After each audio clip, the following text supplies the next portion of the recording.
Então tá. Acho que sim. Acho que estamos entrando. Deixa eu só confirmar. Isso. Acabamos de entrar. Já vamos começar. Quem está nos ouvindo de forma remota, tenha só um pouquinho de paciência. Já vamos começar.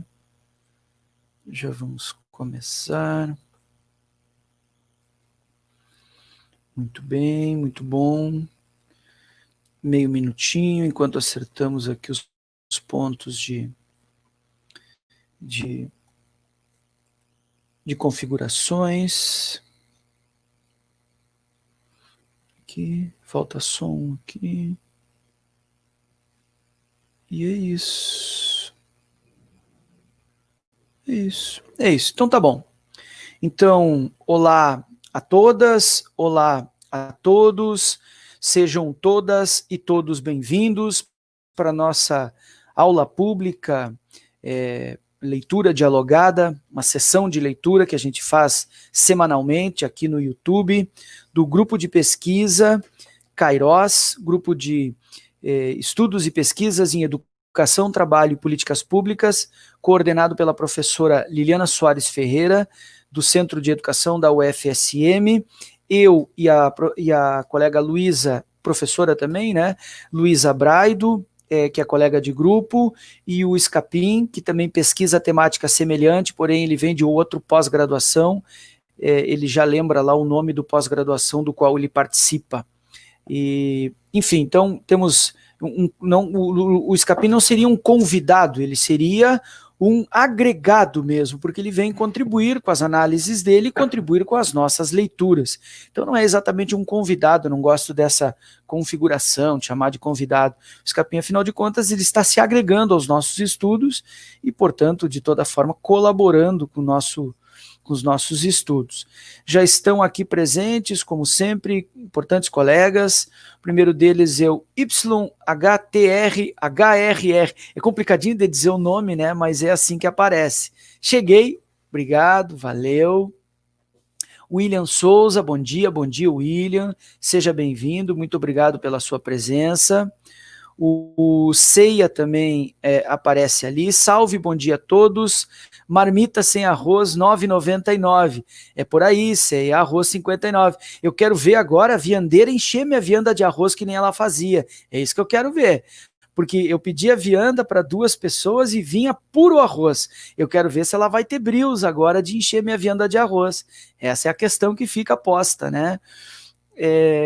Nossa, como talento, cara. Credo. Miriam Alvarenga, bom dia, Miriam, muito obrigado, bom dia a todos e todas. E a Miriam coloca, é isso aí, verdade, Ceia, né? Verdade. Enfim, então, Escapim, só lembra pra gente aí o nome do teu pós-graduação, por favor. Sim, Guilherme, bom dia a todos.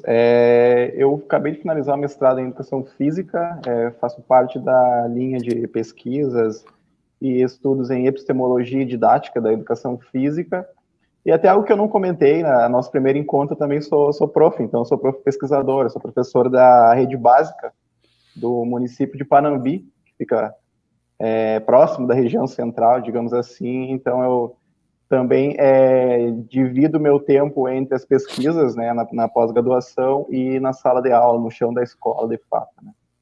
Isso é importante, cara, isso é bem importante, tem que valorizar o trabalho dos professores, somos trabalhadores em educação, eu sempre gosto de ressaltar a palavrinha, né, a categoria trabalhadores, para mostrar que professores são antes também trabalhadores, né, só que trabalhamos com a natureza do nosso trabalho é a de ser professor, a docência, né, mas isso nos faz trabalhadores. E a Luísa Menezes, nossa companheira de leitura de sempre, hoje está com a internet um pouco instável, então a Luísa está nos assistindo e hoje não estará presente por aqui.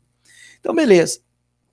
Vamos à nossa leitura, lembrando sempre a todos e todas, a classe trabalhadora de Marx ao nosso tempo, aos nossos dias, como é que é? Ao nosso tempo, do Marcelo Badaró Matos, professor da Federal Fluminense, professor titular de História do Brasil da Universidade Federal Fluminense. Tu vê, cara, ele é um professor titular, um jovem pesquisador. Marcelo Badaró é mais jovem que eu. Ah, beleza, muito bom, legal, super gabaritado.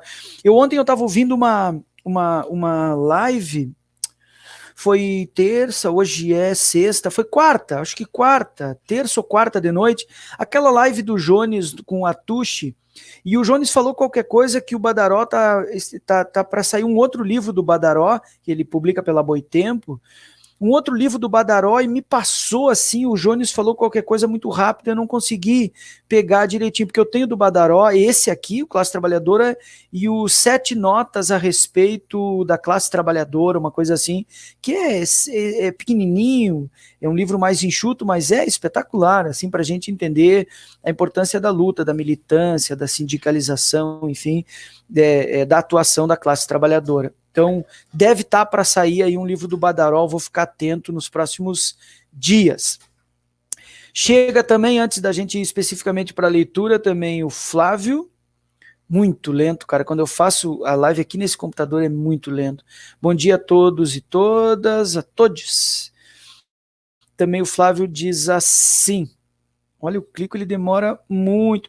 Hoje à noite tem Djalma Cremonese, exatamente, a live lá no canal do professor Djalma Cremonese, onde a gente faz um quadro que ele vai abrindo imagens e chama, para rir ou chorar, ou seja, muitas coisas, acho que essa semana tem mais coisas para a gente chorar do que propriamente para a gente rir, né? Para a gente rir, nossa, está muito lento, meu computador está demais de lento hoje, mas vamos tentar ver como que a gente faz aqui. Então a gente parou exatamente em que página da leitura, por favor, se alguém puder me lembrar. Foi na Acho que lá no 57. Após a gente não citação foi direta. Exato, cara, exatamente. Então, tá ali, ó, 4 de setembro, perfeito.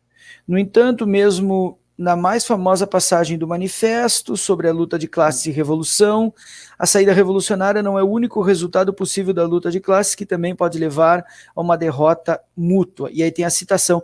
Assim, o livro, essa primeira parte, que ela é mais longa que as outras, o livro ele é bem desarmônico espacialmente, digamos assim, uma longa primeira parte, depois as outras são bem mais pequenininhas, mais enxutas, né? Então a gente está chegando aí perto da metade, e hoje é a leitura sessão de leitura número 15.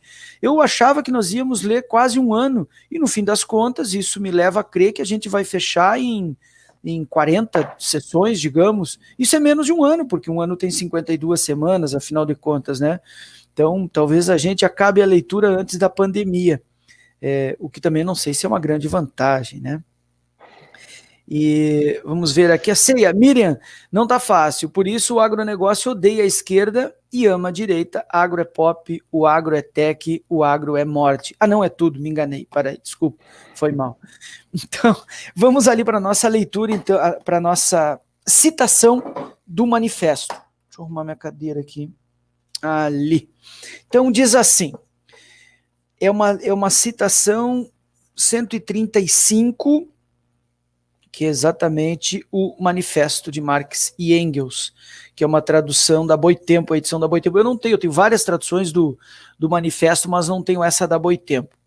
Então ela lembra aquela questão do ou seja, o não determinismo da interpretação marxiana, o não monismo metodológico de Marx, ou seja, dizendo que é economicista e determinista. Então, com essa citação breve, fica bastante demonstrado que não há nenhuma dessas duas características na teoria social de Marx. E ele vai... Isso que esse aqui é um texto político, não é um texto teórico. O manifesto é um texto de divulgação. Só foi ser assinado por Marx e Engels 20 anos depois, nos anos 70. Quando foi lançado, não havia. Ele era um texto apócrifo, apenas tinha a manifestação de ser um manifesto da Liga dos Comunistas, né? Que se torna comunista com a entrada de Marx e Engels. Para quem se interessa pelo manifesto, essa semana a Sabrina Fernandes fez um vídeo pela Boitempo falando sobre. Bem legal. Muito bom, muito bom, muito bom. Então diz assim: homem livre e escravo, patrício e plebeu, senhor feudal e servo, mestre de corporação e companheiro.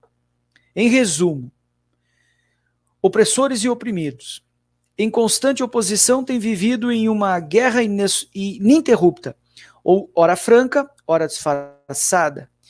Uma guerra que terminou sempre, ou seja, ao longo da história, ou, e aí, portanto, fica demonstrado que não é determinista, ou pela transformação revolucionária da sociedade inteira, ou pela destruição das duas classes em conflito. Então fica demonstrado aqui que havia uma questão de alternância mesmo, né? De alternativa de todas essas questões. Deixa eu fechar aqui as outras guias para ver se pesa menos. Então, sigamos na leitura aqui, que começa no até aqui.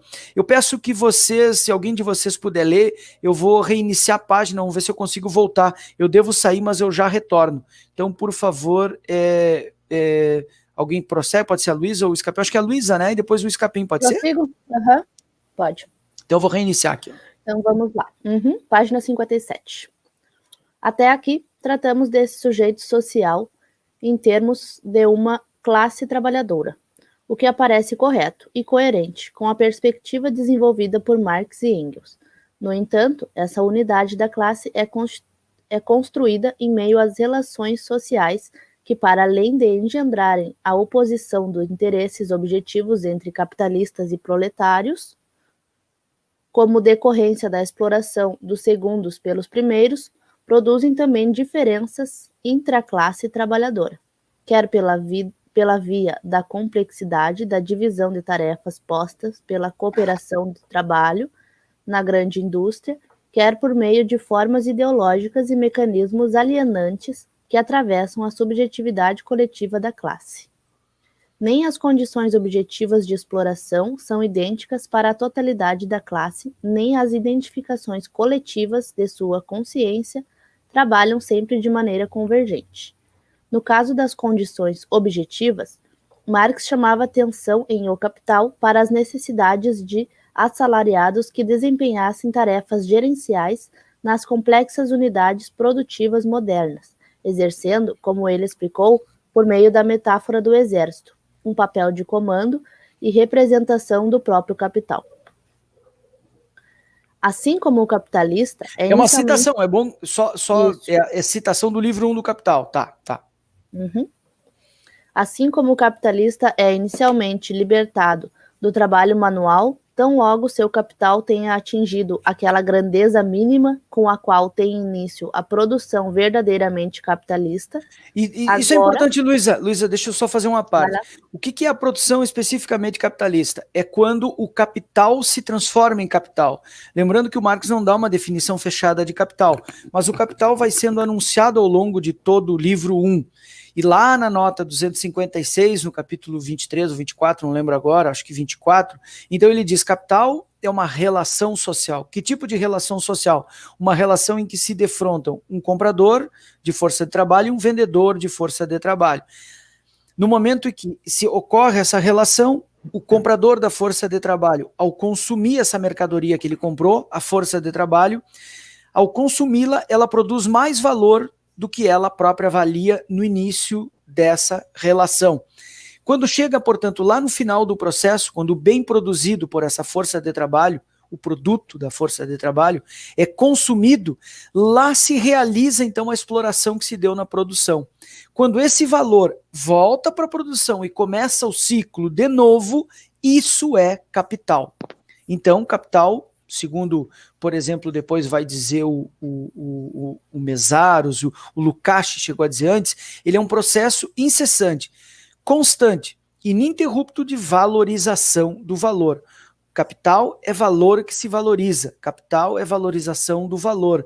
Então, quando o capital chega lá no fim do processo e volta, começando o ciclo do capital novamente, isso é capital. Capital é um grande ciclo, né? O capital, portanto, ele só funciona quando em movimento. Se você cortar, por exemplo, fizer uma greve, parar de trabalhar, o capital interrompe.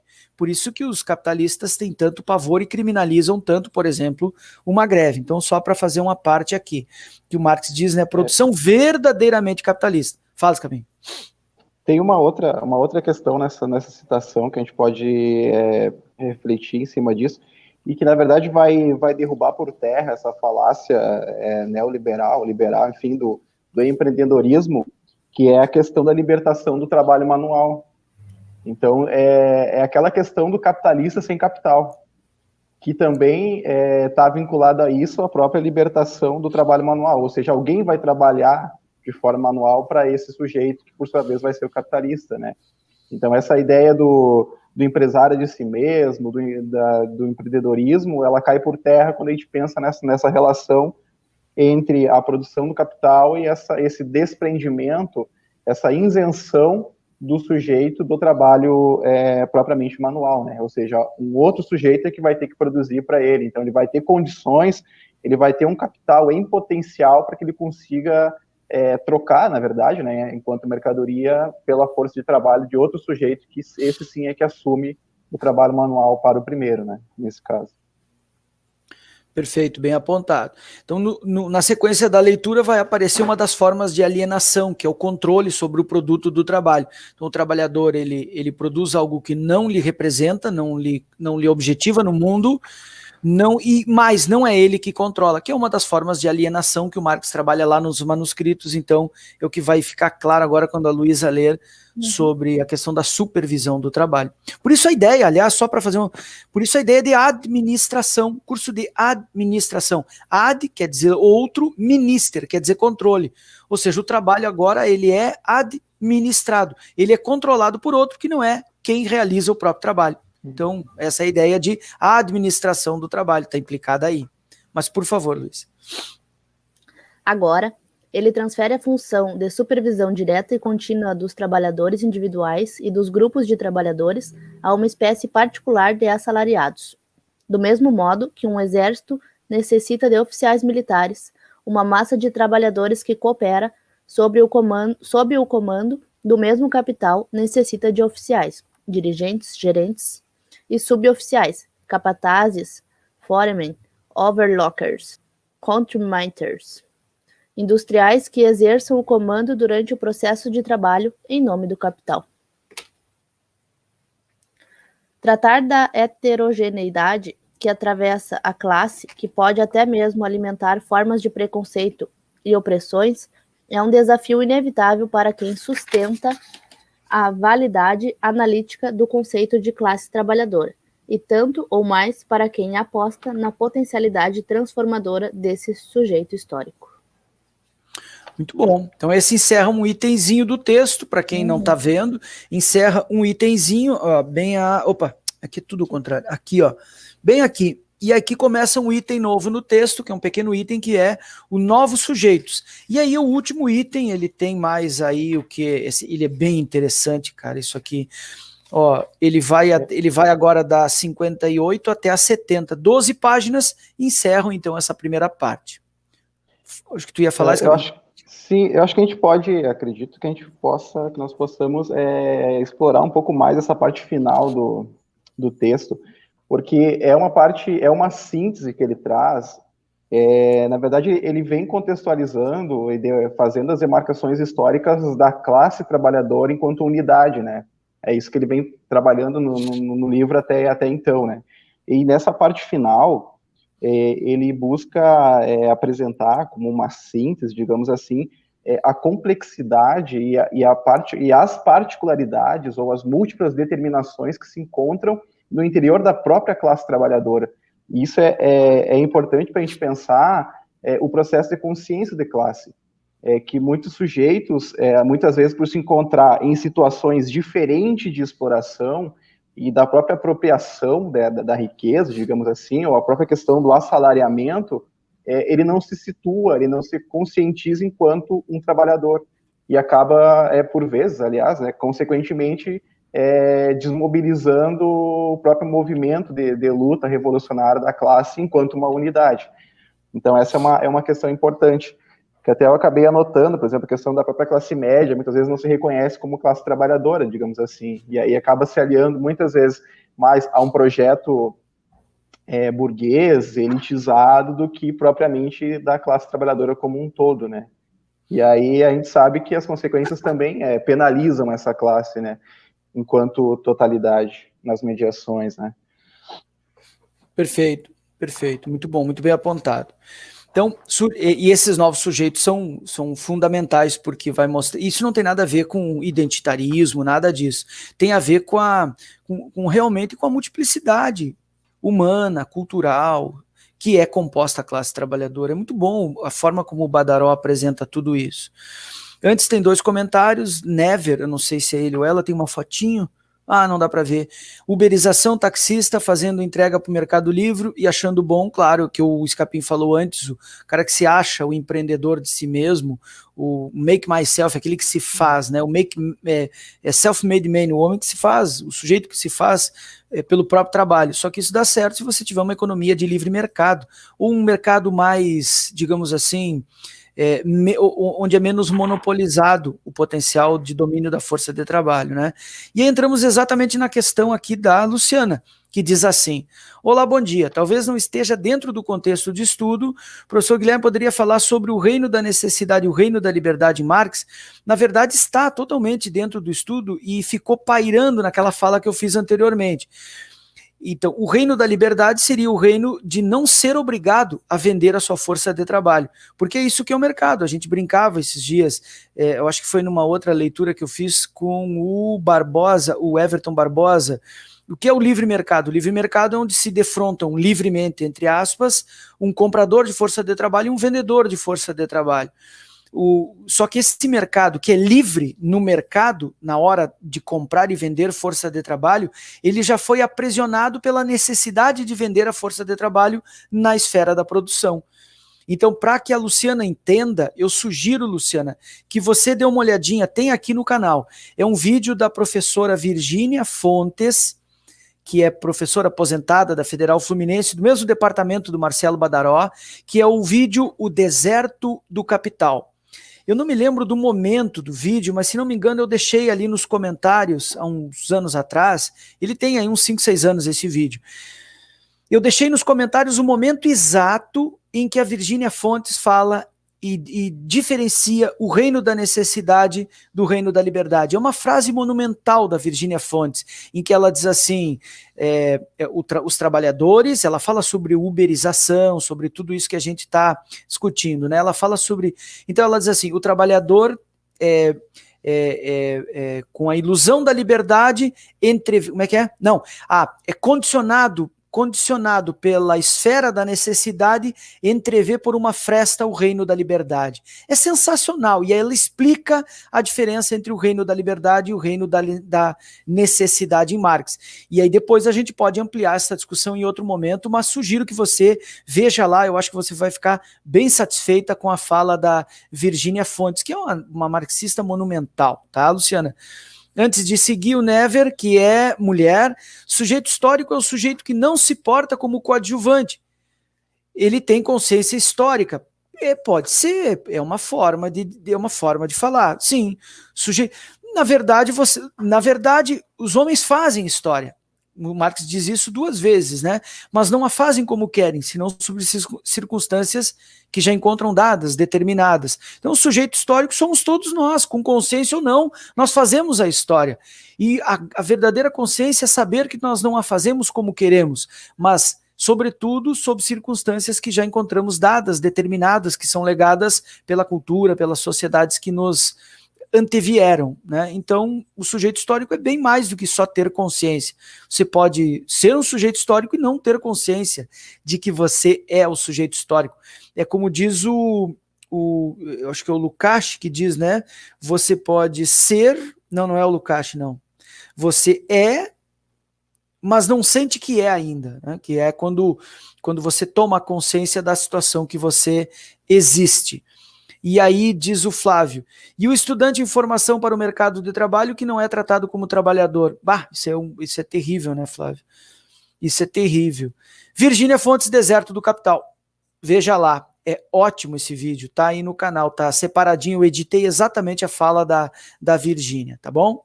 Sigamos então em Novos Sujeitos. A Luísa lê mais um pouquinho. Luísa, por favor. Vamos lá. Novos Sujeitos.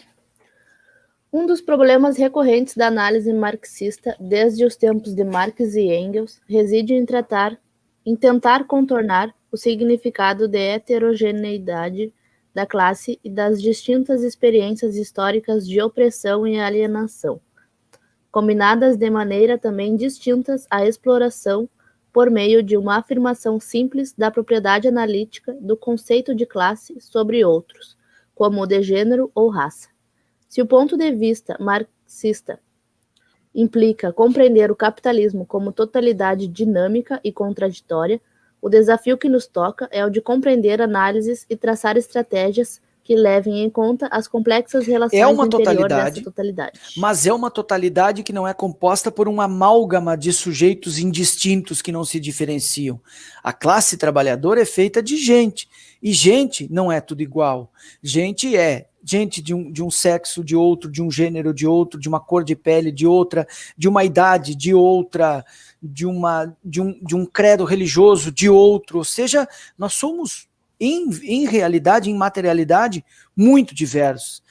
Eu confesso que resolvi essa questão quando eu li aquele livrinho do Adhemar Bogo, professor Adhemar Bogo, que é Identidade e Luta de Classes. Ele diz que a luta identitária ela é condição necessária, porém não suficiente para a luta revolucionária. Mas negar a identidade é negar a multiplicidade da classe. Isso não significa também afirmar o identitarismo, porque o identitarismo é uma pauta burguesa. Então não se pode confundir uma coisa com a outra, e o Marcelo Badaró faz aqui espetacularmente aqui a demarcação da diferença entre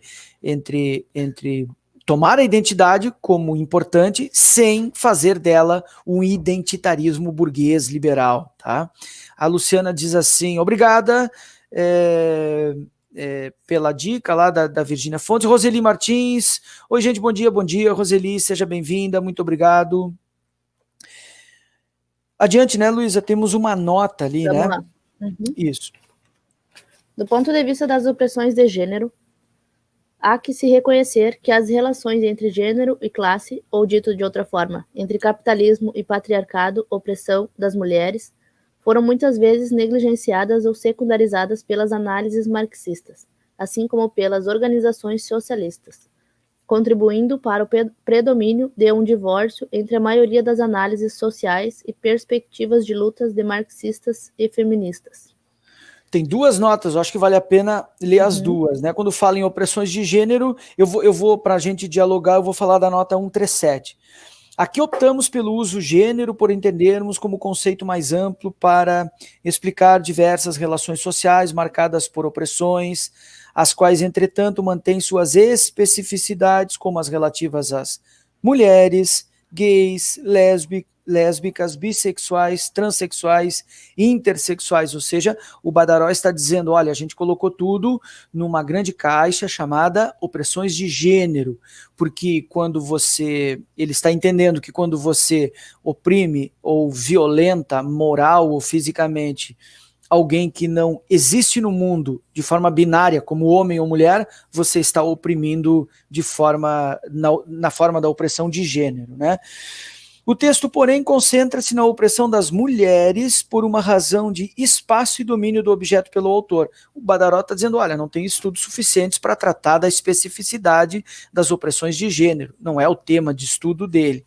Eu diria, porque eu tenho estudado nos últimos anos aí, eu diria que quase uma década eu tenho me preocupado com a questão do gênero, e eu diria que o Badaró pisa muito firme. Esse texto deve ter tido uma revisão por pares bem interessante, é isso que eu quero dizer.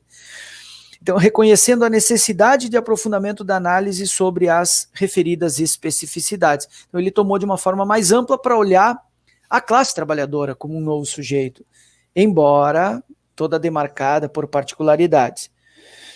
E a 138, que é onde terminou aqui a frase que a Luísa leu, diz assim, a imagem dos divórcios, bem como dos casamentos possíveis entre marxismo e feminismo, é utilizada em referência a um texto anterior de Heidi Hartmann, que depois aparece ao longo do texto várias vezes, por Cíndia Arruzza, que eu diria que é uma das mulheres marxistas hoje mais importantes de serem lidas. Ela está naquele livrinho muito famoso da Boitempo, o Feminismo 1%. A Cíndia Arruzza é sensacional o texto dela. A única tradução do texto mais marxista dela não tem versão em português brasileiro, só em português de Portugal. Então é um texto espetacular, né? Ele cita várias vezes a partir de agora. Cinzia Arruza, em seu livro Feminismo e Marxismo entre Casamentos e Divórcio, Lisboa, Combate 2010. É um português de Portugal, aquele Portugal cheio de Cs no meio das palavras e tal, mas é perfeitamente compreensível, enfim, né, vamos combinar. Da mesma autora, vale também a apreciação crítica sobre as principais tendências contemporâneas do debate feminista em diálogo com o marxismo no artigo. Esse tem disponível, a gente acessa facilmente. Considerações sobre gênero, reabrindo o debate sobre patriarcado, capitalismo, de outubro de 2015. E ainda ele diz, busquei apoio dos trabalhos de Arruza para organizar as ideias expostas na sequência dos próximos parágrafos, ou seja, ele se guiou numa segura referência que é a Cinzia italiana, né? Cinzia Arruza, ela está junto no sentido de mesma onda teórica, digamos assim, da Silvia Federici, que escreveu também o Monumental, o Caliban e a Bruxa, criticando Marx e criticando Foucault, dizendo que o que tem em Marx faltou em Foucault e o que tem em Foucault faltou em Marx. Uma crítica monumental. Eu tomo a crítica que ela fez como base para entender muito do que falta, e falta, de fato, né, em Marx. Foi um autor de um tempo em que a palavra gênero não era sequer cogitada como categoria de análise. Isso só foi objeto do fim dos anos 80, né, do século... Portanto, 100 anos depois do Marx morrer. Então não podemos cobrar de um autor algo que não estava disponível para o escrutínio do seu tempo, né? Então, por favor, Luísa, por favor, está no meio da frase. Vamos lá. Reconhecer essa debilidade da perspectiva marxista e das organizações socialistas não significa necessariamente negar seu potencial para exemplificar a complexidade das relações entre classe e gênero e intervir para transformá-las.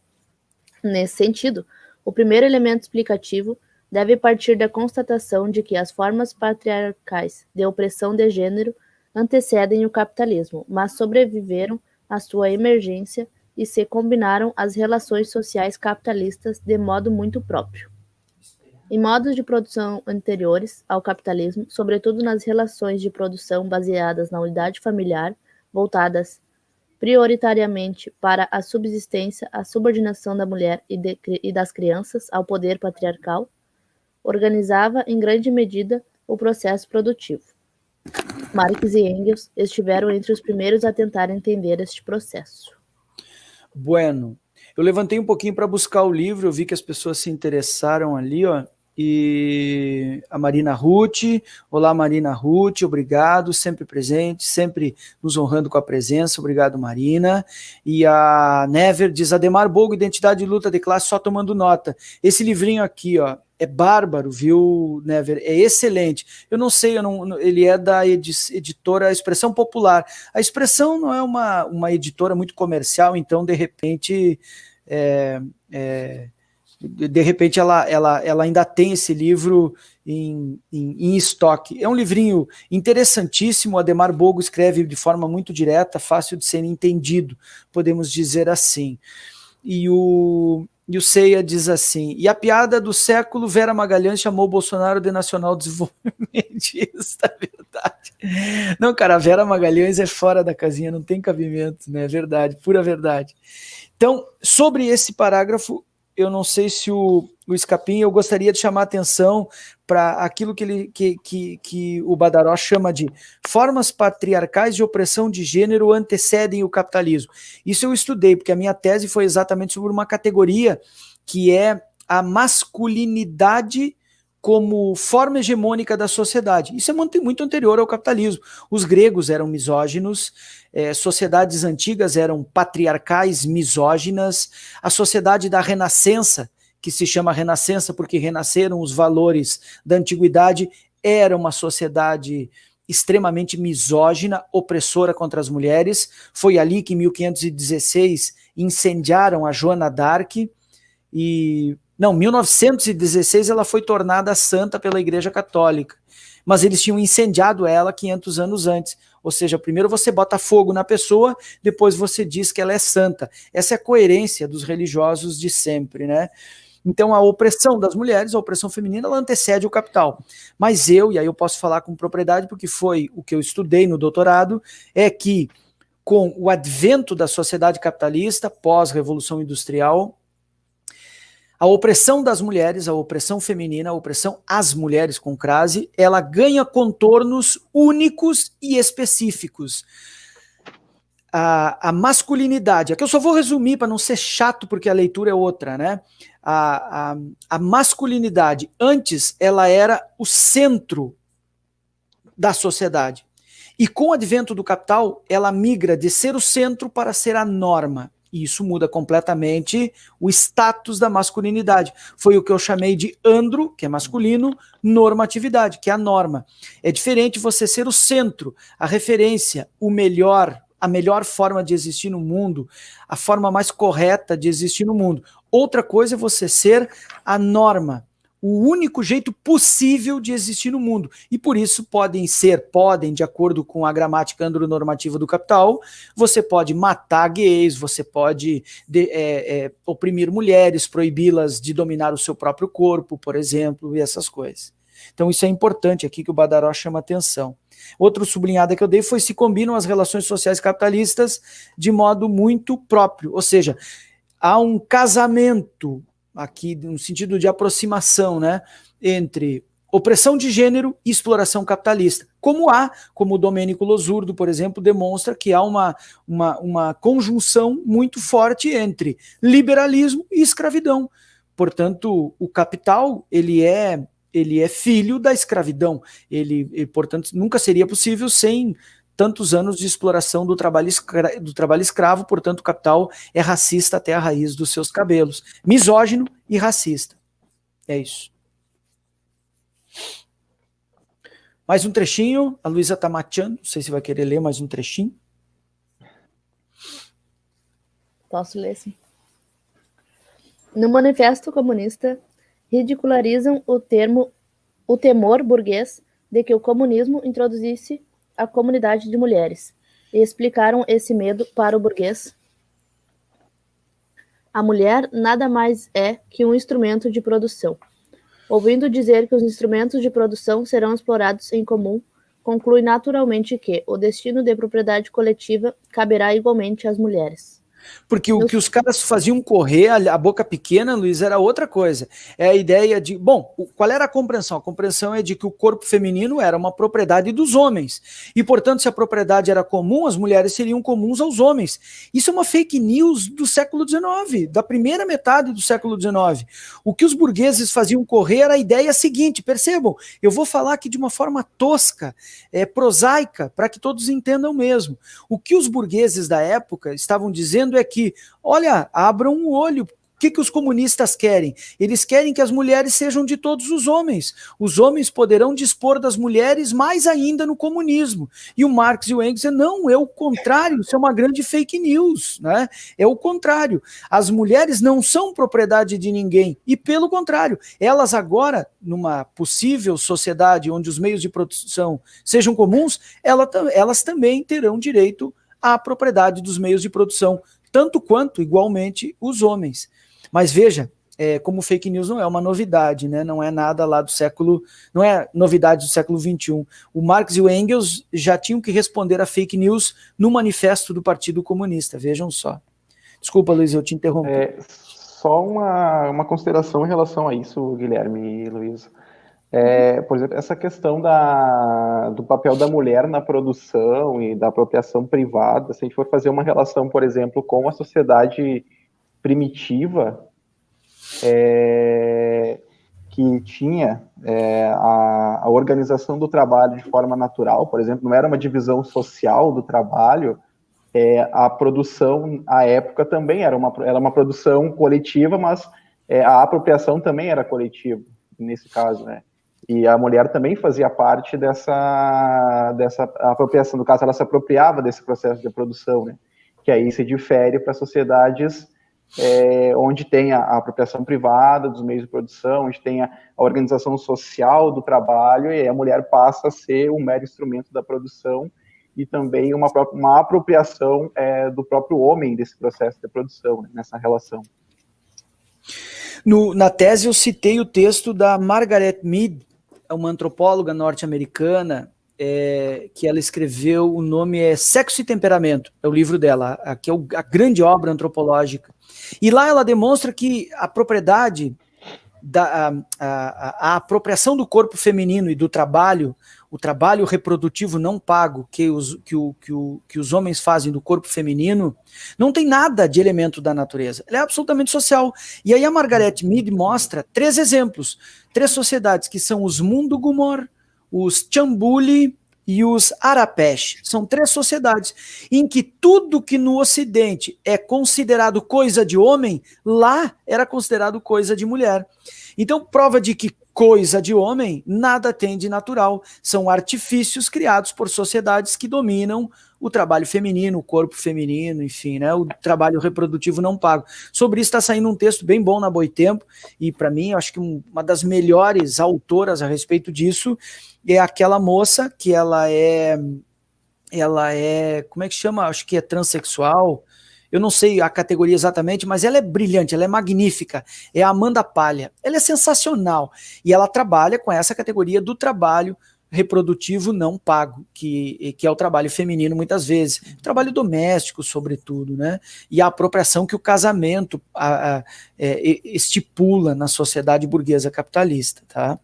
Então, só esse à parte. Mas prossigamos. Uhum. Essa denúncia do caráter opressivo das relações entre homens e mulheres retornaria em diversos outros textos da dupla. No que diz respeito ao sentido histórico do patriarcado, entretanto, Engels, em A Origem da Família, da Propriedade Privada e do Estado, lembrou a afirmação que ele e Marx escreveram em A Ideologia Alemã, quase 40 anos antes. A primeira divisão do trabalho foi a que ocorreu entre homem e mulher visando a geração de filhos.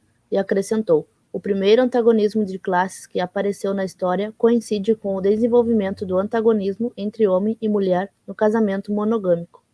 E a primeira opressão de classe coincide com a do sexo feminino pelo sexo masculino.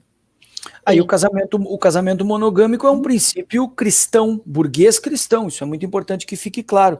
Embora outras sociedades que não sejam monogâmicas permitem apenas a poligamia do homem, né? Porque o homem pode ter várias mulheres. Nunca a mulher é permitida a possibilidade de se relacionar com vários homens, exceto em algumas sociedades do Brasil Central. Há sociedades do Brasil Central, como por exemplo os Tupinambás e aqueles que o da Mata pesquisou, os Apinagé, por exemplo, em que a mulher, ao casar com um dos homens, ela podia manter relações com toda a sua linha lateral, ou seja, todos os irmãos do seu marido.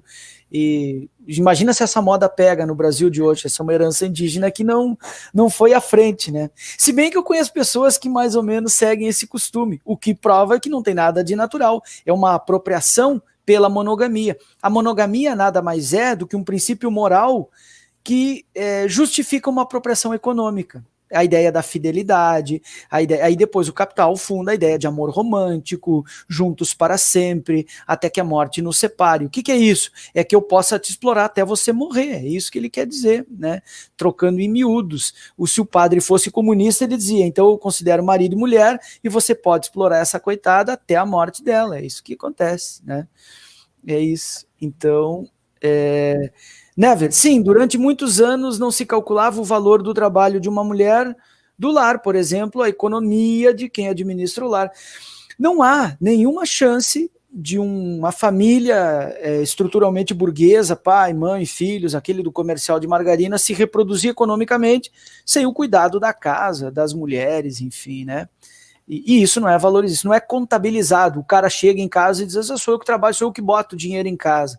E essa frase, não tem frase mais violenta do que essa, né? E ela é totalmente natural, né?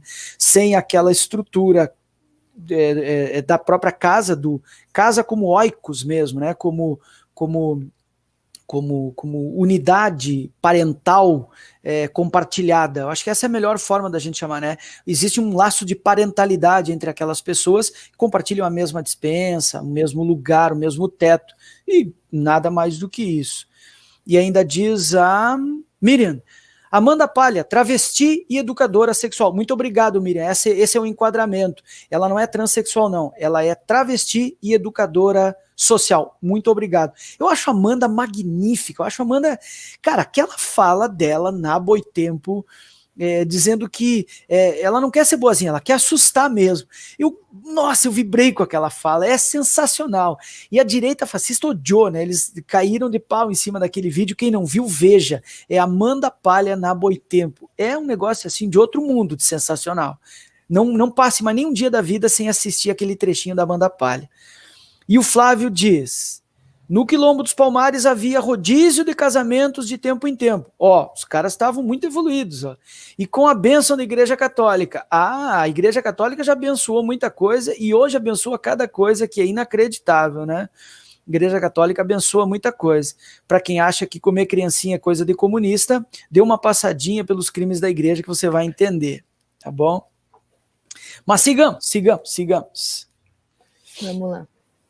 Em A Origem da Família, Engels associou a emergência do domínio masculino à origem da propriedade privada e da sociedade de classe, enquanto os homens teriam imposto o casamento monogâmico sobre os casamentos de grupo e forçados a linhagem masculina sobre a matrilinearidade para garantir o controle dos filhos homens sobre as heranças. Claro, era isso que queria, era preservar o patrimônio, é isso. Por que o nome do pai vem por último? Aí eu dou aula na fronteira, né? Eu trabalho na fronteira entre Brasil e Uruguai. E no Uruguai é o contrário, o nome do pai vem primeiro. Os caras dizem: professor, esse teu exemplo não serve. O nome do pai vem por último porque é mais importante. No Uruguai é o contrário. Sim, mas a explicação é a mesma. Por que o nome do pai vem primeiro? Porque é mais importante. Porque a diferença é que lá eles consideram quem vem primeiro mais importante e aqui nós consideramos quem vem por último mais importante. Então, são duas coisas exatamente opostas que têm a mesma explicação. Isso a gente chama de dialética, né? Acontece que as pessoas veem as coisas na linha reta às vezes, né? Não percebem as dicotomias que aquilo carrega. É a imposição do nome. Quando uma mulher troca de nome e assume o nome do marido, ela simplesmente está trocando de nome, está trocando de dono. Ela tem um dono, que é o pai, o masculino, que ela herda o nome do pai por último, abandona o nome da mãe. Isso eu estou falando de uma forma muito geral, né? Isso é a grande regra e tal, mas nem todas fazem isso, óbvio, né? E aí, então, a mulher tira o nome da mãe, porque mãe não importa, embora quando tu vai votar é o nome da mãe que aparece, o nome do pai nem tem, até porque 40% dos brasileiros não tem nome do pai na certidão, né? Então ele abandona o nome da mãe e assume o nome do pai. E aí depois quando casa pega o nome do marido, ou seja, troca de dono. Agora teu dono é esse aqui, portanto ele vai botar um carimbo em cima de você, vai ter o mesmo sobrenome que você, porque para que ele mantenha a relação sexual com você, ele tem que ter o nome dele implicado em você, ou seja, quase uma relação incestuosa, e com o aval da Igreja Católica, ou seja, para que duas pessoas possam constituir conjunção carnal, elas têm que ser parentes, o que é um absurdo, né? Inacreditável, tinha que ser o contrário, né? Se duas pessoas têm o mesmo sobrenome para que possam transar, tinha que ter o sobrenome separado, né? É totalmente ilógico, Aí os alunos gostam de me dizer assim: mas professor, hoje é lei, os homens podem botar o sobrenome das mulheres. É lei? Então me diz quantos tu conhece que tem o sobrenome da mulher. Aí eles ficam assim, cri, eu digo, tá vendo? Não adianta ter lei, quero ver a realidade, a materialidade. Cite 3 homens que têm o sobrenome da mulher. Dizem que o Suplicy queria botar o nome da Marta, que era Matarazzo, quando eles casaram e não podiam. No fim foi bom. E uma pena para Marta, né, se chamar Suplicy, porque agora ela está apoiando o Bruno Covas. Lamentável, né? Era melhor não ter assumido o sobrenome. Mas deixa eu ler aqui, aqui a Luciana. Talvez se as pessoas tivessem um pouco de conhecimento sobre filosofia, poderia dizer até a morte de quê? É verdade, muito bom. A Neve, genial, diz a Neve, genial, legal. A leitura é isso que nos leva, né? Drogas pesadas, né? Essas drogas pesadas assim, nos levam a tirar conclusões terríveis a respeito do mundo. Roseli Martins, eu continuei com o meu nome de solteira, parabéns. Já carrega uma masculinidade forte, que é o nome do seu pai, né? Todos nós. Mas uso o sobrenome do meu pai, claro, exatamente o exemplo que ela mesma fortalece. O Flávio, casamento até que a morte nos separe, quando a expectativa de vida era menos de 40 anos. É verdade. Ó, o YHTR. Minha cunhada colocou o nome dela só o sobrenome da minha mãe, que soa chique, ó, viu? Mas aí já é uma questão de pertencimento social. Ela queria parecer mais importante. Tá bem, tá bem. Roseli, meu marido usa o sobrenome da mãe dele. Beleza, parabéns ao seu marido, parabéns a ele, deixe nosso abraço a ele. Fortaleceu a matrilinearidade. A sociedade, e aí volto a Margaret Mead no Sexo e Temperamento, que ela mostra que as linhagens matrilineares são constantes antes do advento do capital. Com o advento do capital, elas simplesmente entram em desuso e a patrilinearidade entra em domínio, porque é a conservação. E porque a primogenitura, para quem não lembra, que é outro mito do capital. Por que a progenitura? Por que o herdeiro era só o primeiro que nascia? Porque, vamos combinar, por que os homens tentam dominar tanto? Porque eles não têm nenhum domínio sobre o corpo feminino. Os homens não controlam o corpo das mulheres, embora sempre tenham tentado ao longo da história. E por que só o mais velho é o herdeiro? Porque é o único que o homem tem certeza que é dele, do ponto de vista da história, né? Por que é o único que tem certeza que é dele? Daí o mito da virgindade. Por que as mulheres com crase era exigido casar virgem? Porque daí ele tinha certeza que aquele primeiro filho era dele. É isso. Porque ela nunca tinha constituído conjunção carnal com o outro. Aí então ele fecundava e tinha certeza que o primeiro filho era dele. E os outros? Bom, os outros tinha muita guerra, muita caçada e tal, e as mulheres inteligentes que eram queriam também viver, se divertir, sair daquele poder que lhe oprimia. Então você conjuga tudo isso, né? O mito da virgindade, o mito da patrilinearidade, o mito da progenitura, tudo isso constitui o bojo do que a gente chama de sociedade do capital, né? É isso, certo? Mas vamos adiante. Então abrimos aí, porque aqui quando fala em matrilinearidade, tem que discutir por que ela deixou de ser importante, porque ela não conservava o poder pátrio, o poder masculino dos homens, né? Mas prossiga, Luísa, por favor. Uhum. Embora Engels esbarrasse em limites dos estudos antropológicos da época, nos quais se baseou e com isso incorresse em algumas confusões, como a associação direta entre matrilinearidade, linhagens de descendência familiar, em que os filhos pertencem ao clã família ampliada da mãe, e matriarcado, um suposto domínio social feminino. Sua perspectiva de inserir o patriarcado na dinâmica histórica das transformações nas relações sociais continua sendo uma referência metodológica central para o marxismo na abordagem da questão, pois permite perceber que a opressão da mulher não é natural, nem existiu sempre, mas surgiu como decorrência de processos históricos sociais. E aqui o Badaró faz uma pequena crítica, mas não avança, dos limites do Engels. O Engels, sim, estava se baseando nos primeiros estudos antropológicos, que são os pais da antropologia cultural lá atrás, né? Que é o Taylor, ou Taylor, como queiram, que é o cara que cunha a palavra cultura, ele junta o culture do inglês com o culture do alemão e funda a palavra cultura. O Taylor, o Fraser, o Morgan, que são os primeiros antropólogos que vêm com os relatos de viagem e com os primeiros escritos sobre as sociedades ditas primitivas ou selvagens, e aí então o Engels, muito influenciado por esses escritos antropológicos, começa a fazer algumas confusões entre, por exemplo, matrilinearidade e matriarcado, que são elementos, categorias bem distintas, né? Bem distintas. Antes da Luísa seguir no novo parágrafo, excelente a explicação, não tinha DNA na época, nem programa do Ratinho. É verdade, o cara não tinha certeza, né? Never, uma vez me contaram que a própria sociedade, quando nasce o bebê, tende a dizer que é a cara do pai, seria uma forma de confirmar que é dele. Pode ser, né? É verdade, é verdade. É importante que tenha a cara do pai, né? Isso na fronteira é muito forte, né? Ser parecido com o pai, ter o selo, o selo facial da família do pai é importante, inclusive nos costumes depois, né? Aquela ideia de que tá no sangue, isso é perverso.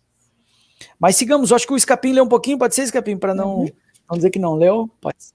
Então, posso ler.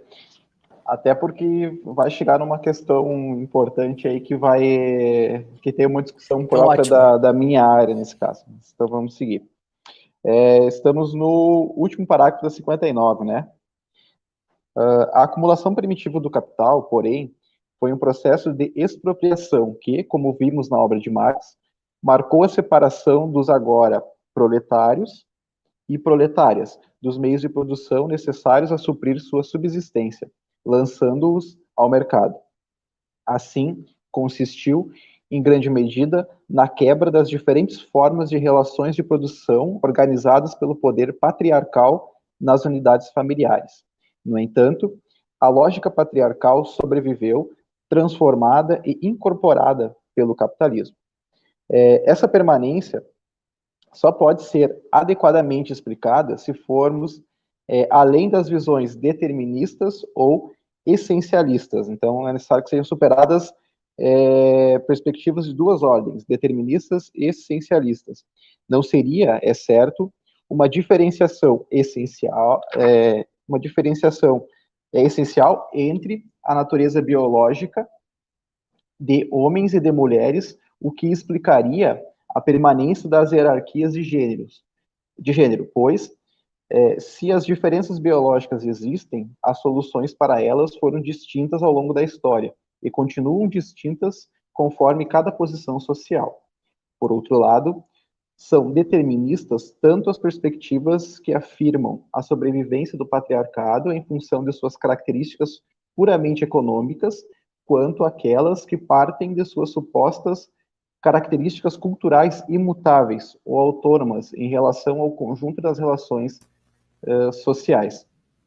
Aqui, Guilherme e Luísa, tem uma questão que é interessante que a gente vê na perspectiva da biologização ou da naturalização, que é algo que permeia muito a nossa área, por exemplo, a da educação física, onde a gente vai tratar, por exemplo, do fenômeno esportivo. Tem-se uma ideia, até algo que o Guilherme comentou antes, de que tem esportes que são para homens e esportes que são para mulheres. Isso na escola, como eu estou agora nesse terreno, fica muito evidente essa naturalização, esse processo de biologização do fenômeno esportivo, que é uma produção cultural. Então, logo, sendo uma produção cultural, ele não tem uma essência biológica que vai determinar se aquele determinado esporte é de homem ou é de mulher. E um exemplo disso, que a gente vai estar tratando do mesmo fenômeno, por exemplo, a questão do futebol. Tem-se muita ideia de que o futebol é um esporte para homens no Brasil, por exemplo. E se a gente pegar uma outra realidade, um outro contexto social, exemplo, os Estados Unidos, lá o futebol é para mulheres. Então, tu vê que é o mesmo fenômeno utilizado, a mesma explicação biologicista, só que em perspectiva diferente, né? Tendo uma determinação ou uma essência biológica diferente para o mesmo fenômeno. Então, isso só reitera, na verdade, o equívoco que tem nesse processo, nessa forma de pensar o fenômeno esportivo, enfim, o fenômeno cultural, nesse caso, e a burrice, na verdade, que tem por trás disso, porque, na verdade, todo preconceito, isso está irrigado de preconceito de gênero, todo preconceito ele é burro, nesse caso, e aí depois gera consequências futuras, que, por exemplo, a gente pega a questão do futebol feminino, que se tem muito preconceito em relação ao futebol feminino, em relação ao nível técnico do futebol feminino, só que a gente não percebe, na verdade, os que proferem essa crítica ao futebol feminino, eles não percebem que está enraizado um preconceito de gênero lá no início desse processo, no momento em que as meninas são privadas de ter acesso àquele conhecimento, àquela modalidade, àquele fenômeno esportivo, e evidentemente que no futuro vai ter consequências no plano da técnica, por exemplo, desenvolvimento do esporte feminino, porque lá atrás elas não tiveram um subsídio, não tiveram uma fundamentação técnica, pedagógica, que fosse trabalhar aquela modalidade esportiva, e que tem como justificativa uma questão biológica, de que aquilo não é biologicamente para uma mulher, por exemplo. Então é só um exemplo de como a gente está enraizado na nossa sociedade, que é uma questão cultural, uma questão de preconceito, que é tratado nessa perspectiva essencialista e biologicista, digamos assim, né? Toda vez que se justifica alguma coisa do ponto de vista biológico, portanto, uma naturalização, e aí o Bourdieu vai ajudar bastante nisso, é sempre, como diria o Clóvis de Barros, né, sempre uma grande sacanagem, sempre você quer esconder um processo que é cultural, que na verdade é social, mas quer ser apresentado como biológico. E por que se faz isso? Porque se você disser que algo é inato, que é biológico, significa que não tem jeito, que não poderia ser de outro jeito, que tem que ser daquele jeito. Duas formas de naturalização, ou é biológica, inata, ou é teísta, foi Deus que quis, portanto não há como mudar. Então é sempre uma violência contra esses processos.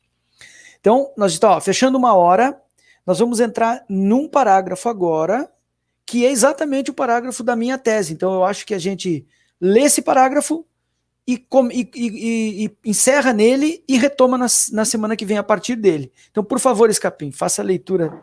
Então, vamos lá.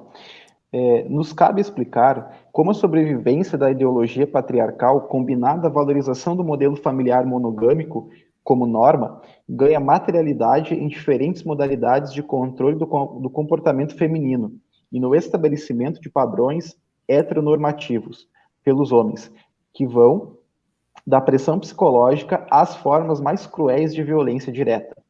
Tudo isso cumpre um papel importante na legitimação e organização das relações sociais capitalistas que subalternizam ou subordinam, né, duplamente o trabalho e a posição social em geral da mulher. De um lado, porque se o capital, em seu avanço, destrói as relações de produção baseada na unidade familiar, o capitalismo não dispensa a família, que temos uma contradição. E aí estamos tratando particularmente da mulher, mas também das crianças e idosos, né? Novamente com destaque para a parcela do sexo feminino, como uma unidade primordial na execução de uma série de modalidades de trabalho essenciais para a reprodução da força de trabalho. Entre uma jornada de trabalho e outra, você tem que se alimentar, se vestir, dormir, enfim, né?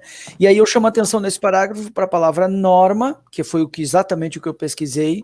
Eu percebi que a masculinidade deixava de ser o centro e se transformava na norma, e aí depois padrões heteronormativos, e aí eu percebi que a normatividade não estava no comportamento hétero, mas no comportamento andro.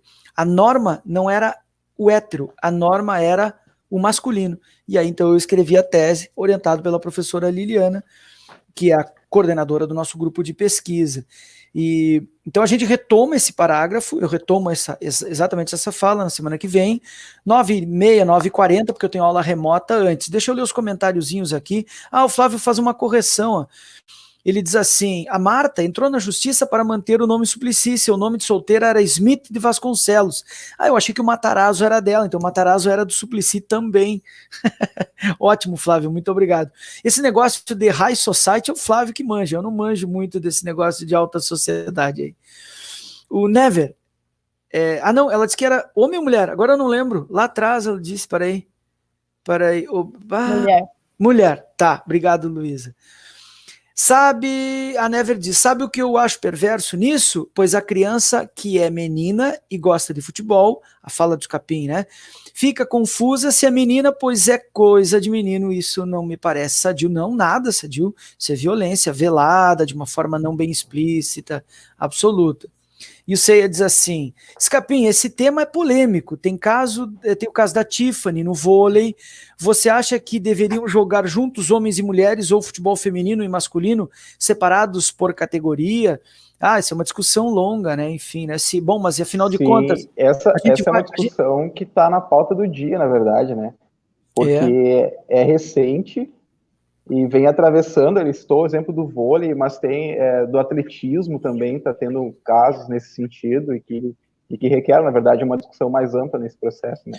A questão do gênero, a questão da construção social, a questão da identidade do sujeito, porque vai atribuir um juízo de valor ao atleta, por exemplo, aí muitas vezes pode cair na questão do próprio preconceito, na própria opressão. Então não é simples, é muito delicada essa questão, mas e que está na ordem do dia da discussão, né? As pessoas dizem, mas o nível hormonal é muito maior. Sim, mas nós vamos separar então por níveis hormonais, então vamos testar os níveis hormonais, porque tem homens que não têm níveis hormonais na média masculina, mulheres que não, e assim por diante. É uma caímos questão... na questão da biologização. Isso, Positivista, exatamente. digamos assim, se for. Aí nós vamos ter que reformular todas as competições, acabou então o masculino e feminino, não sei. Pois é. Aí complica demais, mas é uma discussão boa, assim, é muito bom, muito bem apontado. Outra coisa também que passa por esse ponto é a ideia dos para-atletas, os amputados que usam próteses que estão cada vez mais evoluídas tecnologicamente, e muitos deles estão superando, ou pelo menos chegando cada vez mais perto dos atletas olímpicos e não paralímpicos ou para-atletas ou atletas. Eu quero dizer, os atletas que colocam próteses nas pernas, por exemplo, já estão correndo 100 metros rasos com índices na mesma casa decimal dos não amputados. Então daqui a um pouco vamos juntá-los. Qual seria o critério para juntá-los e qual não? Então, essa tem a ver com esse campo de discussão, né? As crivagens que nos apresentam. A Luísa, então daria para dizer que é um sexismo social? Ah, sim, sem dúvida. Lá, a questão da separação, sim, sem dúvida. E a Never diz assim, até sexta que vem, obrigado, Never, valeu. Opa, caí. Ah, não. Vocês sumiram, deram uma atualizada forte aqui. Eu achei que tinha caído. Faz logo misto, desculpe. Bom, pode ser. O que seria bastante legal, né? Mas aí iam dizer, mas quantos de homens e quantos de mulheres? Mas na cota de mulher entrou um homem, na cota de homem entrou uma mulher. Não pode. E papapá, e por aí vai. Mas não é impossível, né? Não, claro. A Luciana, muito interessante essa abordagem sobre naturalização do conceito de gênero, que não tem nada de natural. Mesmo o sexo é um conceito socialmente criado. E aí nós entramos nos estudos queer da Judith Butler, né? Que naturaliza, aliás, que vai contra a naturalização mesma da ideia de sexo. A ideia de sexo e, portanto, separação binária também não tem nada de natural, somos muito mais culturais do que pensamos. Eu bebo muito na teoria queer. Ainda termina, às vezes acabamos nos reproduzindo de forma involuntária, é preciso estarmos atentos para não fortalecer as práticas. Sim, verdade, Luciana. Os biônicos é o futuro, talvez, porque um pouco de biônico todos somos. Agora meu sogro botou um stand no coração e ele é uma pessoa biônica a partir de agora, né? Porque necessitou de um aparato tecnológico para preservar a sua vida, para o coração bombear sangue para o resto do corpo. O biônico não é só o sujeito que tem uma prótese enorme que você vê, né? O cara que usa um aparelho de ouvido para ouvir é biônico, né? Parece ficção científica. Parece não, é ficção científica. Só que ciência não é ficção, né? Essa é a ideia. Eu não consegui ir. Muito bom, mas nós estamos terminando mesmo, né? Já vamos terminar. Sexta que vem estou aí com vocês, abração. Valeu, Luísa, seja bem-vinda, nos encontramos na sexta que vem. Mais alguém gostaria de dizer alguma coisa ou nos encontramos semana que vem? Eu estava pensando agora sobre a questão de unir mulheres e homens em um time. Aí eu acho que entraria muito na questão cultural ou ideológica. É como se fosse as cotas, por exemplo, de uma universidade. A gente pode dizer que elas são que a ampla concorrência é aberta a todos, né? Mas aí tem a questão cultural de atraso ou de retrocesso que aí exige que tenha essa cota, né? E eu acho que no futebol talvez poderia usar esse critério, né? O problema disso é que a justificativa que é dada, por exemplo, dessa fragmentação, muitas vezes, dentre as mais diversas justificativas do ponto de vista biológico, por exemplo, é a questão da brutalidade do esporte. Aí se tem aquele entendimento de que a mulher é delicada, e, enfim, nesse sentido que ela não vai... que aquele determinado esporte que tenha um certo contato, uma força bruta nesse sentido, não é adequado para a mulher, uma vez que ela seria um ser delicado, por exemplo. E aí tu vai Acontece pensar... o contrário com os professores, com os pedagogos. Tem mais mulheres porque tem mais o jeito da mulher, dizem, né? É que aí tem a perspectiva do cuidar, né? O cuidar Sim. É mais voltado à mulher, que está relacionado com o papel do professor, da professora. Na escola que eu trabalho, nós somos em 40 professores, tem 3 homens, por exemplo. Só a título de exemplo, né? Sim. Mas voltando para a questão da fragmentação, não sei se a gente tem um tempinho ainda, Guilherme, só para encerrar. Bem rápido, eu tenho aula remota agora às 11. Tá, ok. A gente só tem que tentar pensar essa possibilidade. A gente discute muito essa questão essa vinculação, essa ruptura com a fragmentação, digamos assim, que tem que ser objeto de discussão, na verdade, né? E que aí tem que ser pensado na perspectiva cultural, digamos assim, não extremamente biologicista nesse processo. Muito bom, muito bom. Fomos longe. E só uma recomendação, na verdade, para a sequência.